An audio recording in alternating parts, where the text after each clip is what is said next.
IBK terus mengalami permasalahan meskipun mereka mulai menemukan lagi permainan terbaiknya usai bisa meraih kemenangan, sekaligus memutuskan rentetan kekalahan beruntunnya. Tapi, sekarang IBK menemukan masalah internal baru yang melibatkan Cheon Shin-tong, Ho Cheol, dan Lee So-young. Seperti inilah komentar fans IBK. Kim Ho Cheol tidak memenuhi syarat sebagai pelatih. Bola voli bukan hanya tentang setter yang bermain sendiri. Kenapa? Dia mengabaikan semua pemain yang tinggi dan memiliki kemampuan serangan yang baik dan tetap bersikeras memilih setter yang tidak bisa dipahami. Tanggung jawab atas kegagalan ini sepenuhnya ada pada Kim Ho Cheol. Kim Ho Cheol harus mengundurkan diri tanpa syarat. Ada pepatah yang mengatakan, baseball itu permainan pitcher, sementara bola voli itu permainan setter. Itu menggambarkan betapa pentingnya peran setter dalam bola voli. Setter memang memiliki peran kunci dalam mengatur serangan dan mengarahkan permainan tim. Hanya karena terobsesi dengan setter, tidak bisa mengembangkan setter dalam negeri, sementara pemain asing bermain baik. Namun, begitu melakukan satu atau dua kesalahan langsung diteriaki dan dimarahi. Tidak peduli seberapa baik pemain asing, mereka seharusnya tidak boleh bergabung dengan tim. Tindakan Ho Cheol seperti itu, namun Pyeol Seung-ju tampil lebih baik. Dia mengejar Seung-ju dan 7,5 miliar, mengapa tidak membawa Lee So-young saja?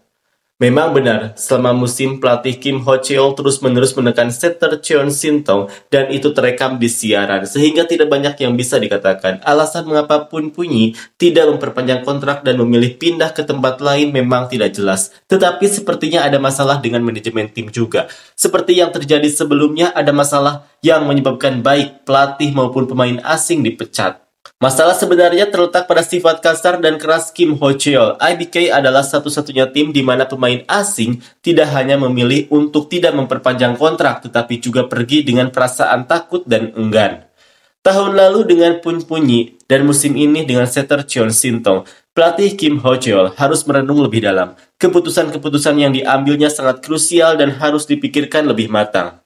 Memang, masalahnya bukan hanya cedera. Perasaan dan tekanan mental pasti lebih besar. Tidak mudah bermain di tim seperti IBK yang dipenuhi oleh budaya negatif dan beberapa pemain senior yang sudah lama ada di sana. Apalagi dengan pelatih yang selalu berteriak keras. Bahkan pemain asing yang sudah sukses di level dunia seperti Lazareva pun akhirnya cedera dan harus pergi menangis. Situasi semacam itu jelas akan sangat berat.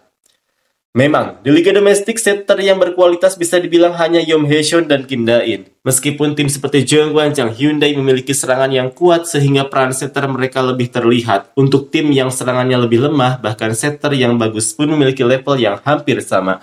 Setiap tim memiliki setter utama seperti Lee Go-eun, Lee Yeon-jeong, Lee Won-jeong, Kim Da-in, dan Kim Ji-won. Sementara Kim Ha-kyung setelah 2 musim sebagai cadangan, kini mulai bermain sebagai starter, dan jika diberi beberapa pertandingan lagi, kemampuannya akan setara dengan setter lainnya. Saat ini, strategi setter yang diterapkan oleh pelatih Kim Ho Cheol di IBK hanya bisa membawa tim ke posisi sekitar 5 besar liga. Benar, mengumpulkan pemain yang hanya untuk makan dan pergi memang sangat sulit. Dalam hal pengamatan dan penilaian pemain sepertinya ada kekurangan di sana. Siapa yang ingin berakhir dengan pemain yang hanya membuat masalah dan merugikan tim? Tentunya pelatih dan manajemen tim harus memiliki kemampuan untuk menilai dan memilih pemain dengan lebih bijaksana, bukan hanya berdasarkan harapan instan. Masalah bukan hanya karena memilih setter yang salah, tetapi juga kenapa pemain seperti Lee So-young dan Kim Hee-jin hanya disimpan di gudang dan tidak diberi kesempatan bermain. Kedua pemain ini memiliki potensi besar dan jika mereka tidak dimanfaatkan dengan benar, itu menunjukkan masalah dalam pengelolaan tim dan strategi pelatih. Pemain yang berbakat harus diberi kesempatan untuk menunjukkan kemampuannya, bukan hanya disimpan tanpa dipakai. Jika sudah hampir pasti tidak bisa mencapai babak playoff volleyball, mungkin benar, pelatih tidak lagi menjadi fokus utama dalam situasi seperti ini. Lebih baik memberi kesempatan kepada Lee Oh-hyun sebagai pelatih sementara untuk menyelesaikan musim. Ini bisa menjadi kesempatan untuk mengevaluasi tim secara keseluruhan dan memberikan pandangan baru tanpa tekanan besar. Memang, sangat tidak masuk akal jika pelatih atau tim justru melampiaskan kemarahan pada setter yang bekerja keras seperti Cheon Shin-tong, sementara pemain dengan gaji tinggi dan kualitas yang kurang konsisten lebih sering diabaikan. Setiap tim harus memberi perhatian yang seimbang kepada pemain yang benar-benar berusaha dan berkontribusi daripada hanya fokus pada pemain yang mungkin lebih masalah daripada solusi. Sepertinya setelah musim ini berakhir, Victoria mungkin tidak akan kembali ke Korea lagi karena memang sulit bagi pemain asing untuk bertahan di IBK, terutama dengan situasi yang ada sekarang. Pelatihnya memang memberikan tekanan besar, yang membuat pemain asing seperti Pun Punyi dan Abe memilih untuk bermain di tim yang lebih nyaman seperti di Amerika, di mana mereka bisa merasakan kebahagiaan bermain tanpa masalah besar. Memang aneh bagaimana tes medis dilakukan sampai hampir setiap pemain selalu mengalami cedera. Banyak uang yang sudah dikeluarkan, tapi jika ini terus berlanjut, itu seperti uang yang terbuang begitu saja. Tim seharusnya memiliki sistem medis dan pemantauan yang lebih baik agar pemain bisa tetap fit dan mengurangi resiko cedera yang berulang. Ini jelas masalah besar yang harus segera diperbaiki.